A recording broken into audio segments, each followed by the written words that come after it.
Hi, my name is Erin. I use she, her pronouns, and I am this.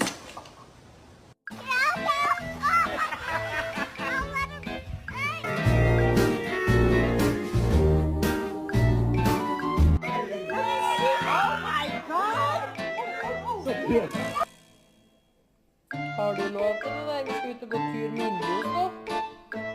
Pussy Dad. Oh my god. Theo, wake up.